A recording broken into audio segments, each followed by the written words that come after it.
아니 그냥 드디어 이제 염 사장님을 모셨다라는 의미에서 제가 박수로 네. 한번 시작을 해봤습니다. 네. 아니 요즘에 엄청 바쁘시죠? 여기저기서 많이 예, 많이 불러줘가지고, 아이 뭐 감사하죠.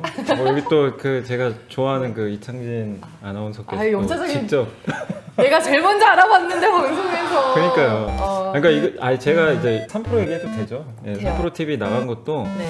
사실 이제 거기 김동완 소장님께서 요걸 보고 네. 이제 아침에 하는 걸 프로그램 보고 전화를 하셨더라고요. 그래서 그게 좀 계기가 됐어요, 사실. 네, 예. 원래 제 거였는데 염 사장님이 이렇게 모든 분들에게 사랑을 받을 거라고는 전 알고 있었어요. 아유, 감사합니다. 일단은 자기소개. 네, 저는 그 이베스트 투자증권의 그 이비즈 영업팀에서 지금 근무하고 있는 염승환 차장이라고 합니다. 네. 안녕하세요.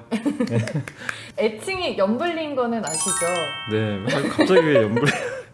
되게 많아요. 네. 뭐 염탐꾼 됐다가 오. 염탐정 됐다가, 네. 그러니까 제가 이제 두루두루 이렇게 정보 같은 걸 많이 좀 알아와가지고 알려드려서 염탐정으로 됐다가 네. 갑자기 뭐 너무 상담을 잘해준다 이래가지고 염불리가 됐다. 뭐 좀 별명이 많이 생겼습니다. 네. 아니 뭐 항상 이제 뭘 여쭤보면은 네. 정말 꼼꼼하게 찾아오시는 차장님의 그런 성향이 예. 많은 투자자분들한테 도움이 되는 것 같아요. 일단 오늘은 이제 또 염탐정 네. 차장님을 모시고 하반기 시황 얘기를 좀 해볼까 하는데 10월 중순 이후로 시장 분위기가 좀 많이 다운이 되는 것 같아요. 그렇죠? 네. 근데 이게 사실 뭐 외국인들이 좀 파는 건 좀 아쉽긴 해요. 그러니까 네. 왜냐면 환율 부분 때문에 전 개인적으로 외국인들은 좀 들어오지 않을까 싶긴 한데, 그래도 외국인들이 예전처럼 지금 3월부터 거의 한 9월까지는 굉장히 많이 팔았거든요. 많이 팔았는데 10월 들어와서는 확실히 좀 매도가 좀 완화되긴 했어요, 예전보다. 그래서 그건 좀 긍정적인데 매수까지는 아직 전환은 안 됐고, 근데 사는 거는 유일하게 IT는 사더라고요. 집중적으로 사고 있어요. 뭐 네. 삼성전자, 하이닉스, 삼성전기 같은 거는 집중적으로 사는 것 같은데, 외국인들이 사실 이제 특정 업종 사는 경우가 그렇게 많지는 않은데 IT에 대해서는 굉장히 긍정적인 것 같고, 기관들은 저는 기관 투자의 그 최근에 매도에 대해서는 많은 이제 개인 투자분들이 정말 뭐라고 하세요. 왜 이렇게 네. 팔아대냐. 근데 사실 그것도 기관 투자 제가 이제 그분들을 항변하는 건 아니에요. 근데 각각의 사정은 다 사실 있어요. 따지고 보면 연기금 같은 거야 뭐 어차피 지금 주식 비중 초과했어요. 2,400 이상에서는 비중이 늘어났기 때문에 2,200을 와야 아마 다시 살 것 같아요. 그러니까 어쩔 수가 없어요. 주식 비중 자기 목표치가 있는데, 아니면 연기금의 뭐 주식 비중 목표치를 바꿔야 되거든요. 근데 그건 내년에나 가능하니까. 그래서 올해는 2,400이나 300 이상에서 연기금 매수를 기대하기는 좀 어려워요, 사실상. 좀 나올 수 있고, 그 다음에 뭐 투신은 어쩔 수 없잖아요. 투신하고 사모펀드는 돈 다 빼는데 여러분이 직접 빼고 있기 때문에 펀드에서 그거 가지고는 뭐라고 할 수는 없는 것 같습니다. 그리고 이제 마지막으로 남은 게 금융투자인데, 금융투자 같은 경우는 근데 색깔이 되게 다양해요. 프로그램 매매도 하지만, 그 다음에 증권사, 저희 회사도 그 프랍이라고 트레이딩 하는 부서가 있어요. 이 자금 가지고 네. 뭐 큰 데는 뭐 몇천억씩 가지고 하거든요. 근데 굉장히 단기 매매를 많이 해요. 샀다 팔았다 합니다. 그러니까 그분들도 똑같이 여러분들 뭐 장기 투자하시는 분들 제외하고 매일 트레이딩 하시는 분들과 똑같이 뭐 그거에 따라서 이제 본인들 월급이 또 나오기도 하니까, 그래서 트레이딩 하는 부분이 좀 있고, 그 다음 이제 프로그램 매매를 좀 이제 금융투자 쪽에서 많이 하거든요. 근데 이제 이거는 한번 기대를 해보세요. 왜냐면은 연말로 갈수록, 오늘도 지금 제가 잠깐 보고 오니까 그 금융투자 쪽에서 그동안 주식을 팔다가 오늘 굉장히 많이 사더라고요. IT랑 금융이요. 예, 그러니까 네. 그 금융투자에서 왜 사냐면 연말에 배당 앞두고 프로그램 매수를 항상 해요, 매년. 그러니까 지금 좀 답답하신 분들이 그거잖아요. 이제 연말 대주주 양도 차익 과세 때문에 항상 매도가 나오잖아요. 그것도 항상 연중 행사죠, 사실은. 근데 연말로 다가오면 금융투자가 또 그걸 반대로 합니다. 근데 좀 아쉬운 거는 코스닥을 사는 게 아니라 코스피 대용주로 해요. 프로그램 매매는 당연히 코스피 대용주니까, 오늘도 보면 금융투자가 그 코스피 대용주 프로그램으로 굉장히 많이 사고 있거든요.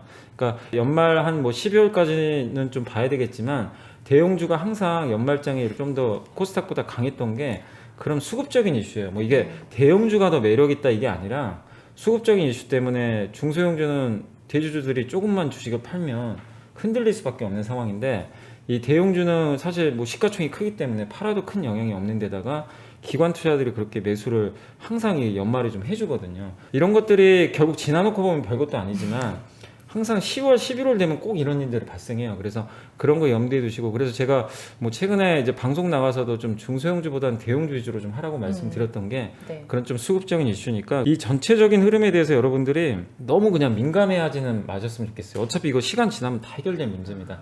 그러니까 기관의 매도도 뭐 각각의 사정은 있지만 금융투자가 또 산다는 측면에서 나쁜 것도 아니고, 거기다 외국인들은 지금 원달러 환율이 지금 최근에 계속해서 지금 떨어지고 있잖아요. 네. 그렇게 보면 결국 외국인들 입장에서는 장기적으로 봤을 때 한국 주식도 좀 살 수 있다고 좀 보고 매력적인 있어요. 예, 구간. 그러니까 지금은 IT만 사지만 전방위적으로 좀 확산될 수 있고, 또 그렇게 보는 근거 중에 하나가 지금 이번에 대선 끝나면 뭐 바이든이 됐건 트럼프가 됐건 간에 재정 적자를 확대할 거예요. 돈을 푼다는 얘기죠. 그러면은 그 미국의 그 국채 금리가 아마 위로 튈 가능성이 높아요. 왜냐하면 국채를 많이 발행하면 국채 가격이 떨어집니다. 이제 공급이 늘어나니까. 근데 채권 가격과 금리는 반대로 가거든요. 그러니까 금리가 튀고 당연히 돈이 풀리니까 달러는 약세로 가고, 그러면 어떻게 되냐면은 가치주가 좀 좋아질 수도 있어요. 금리가 튀면.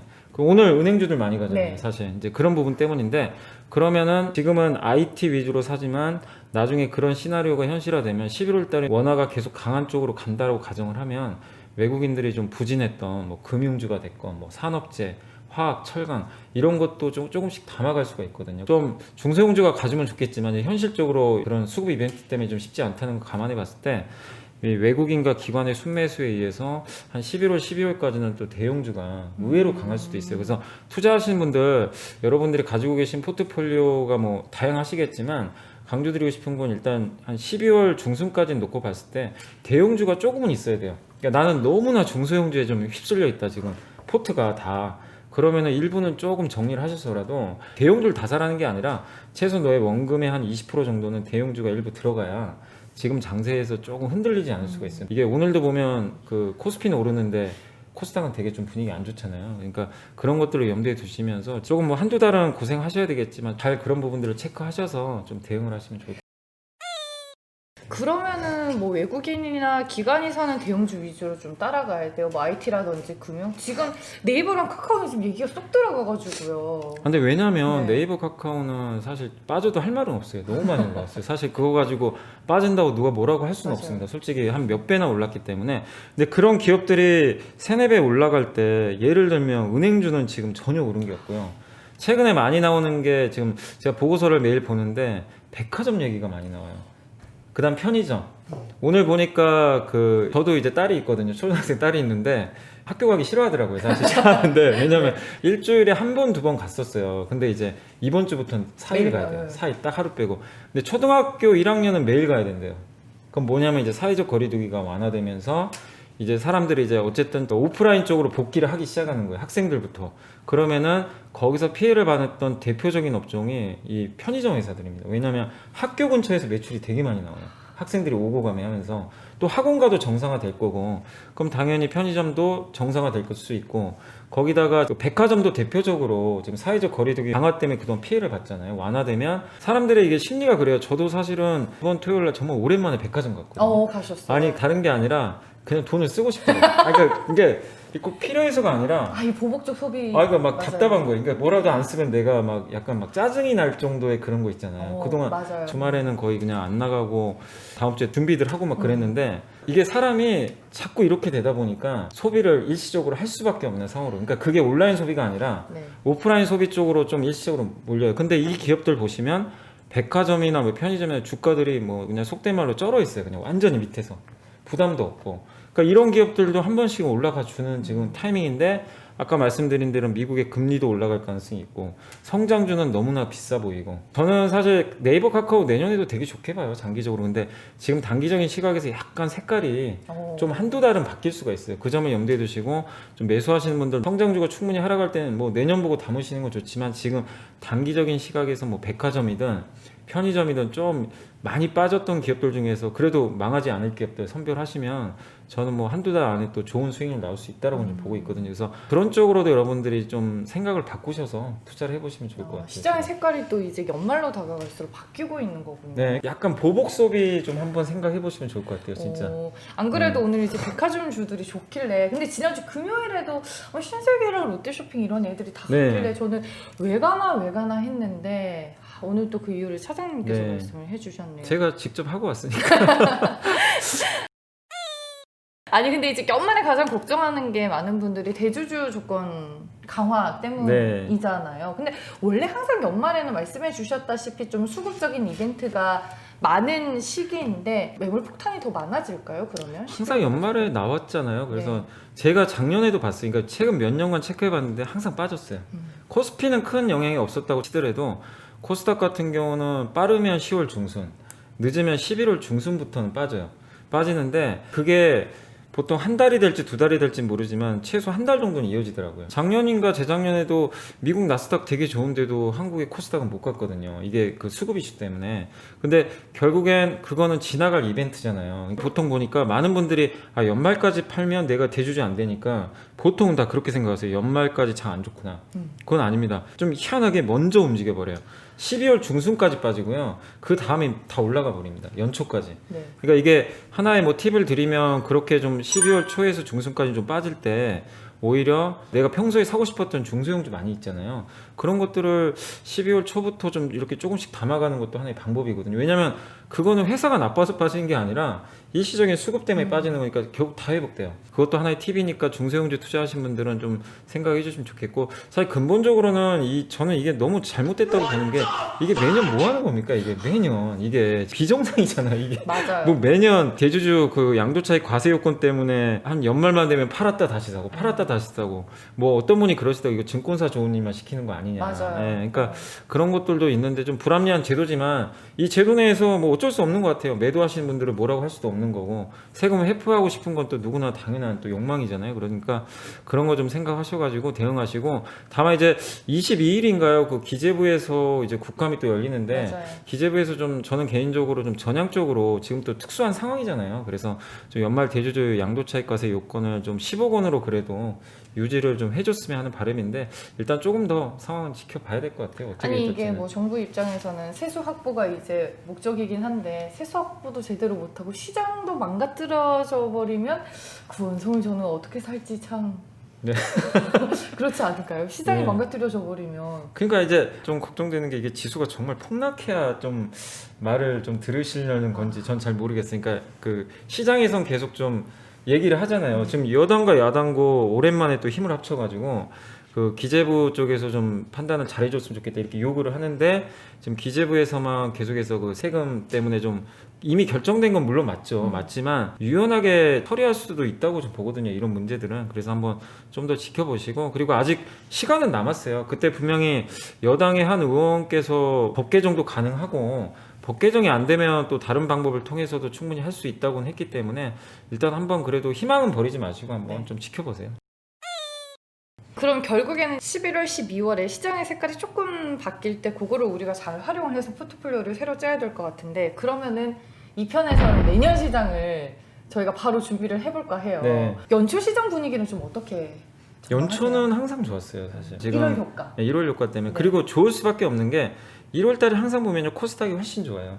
왜냐면 12월 중순까지 눌러버리기 때문에, 그 양도차익 과세 문제 때문에. 그래서 항상 연초 되면 그 코스닥이 월등히 좋았고, 또 이 대주주분들이 팔았던 분들이 당연히 사고 싶거든요. 다시 채워야 되니까. 그런 좀 수급적인 부분도 있고, 또 이거는 뭐 우리나라만 그런 게 아니라 미국도 항상 연초 되면 수급 이슈는 없다 하더라도 그 해에 대한 좀 기대감들이 좀 나오면서, 또 정책 효과라는 게 항상 있어요. 그러니까 우리나라도 새로운 또 정책이 나올지 모르겠지만 미국은 정권이 또 바뀔 수도 있는 첫 해잖아요.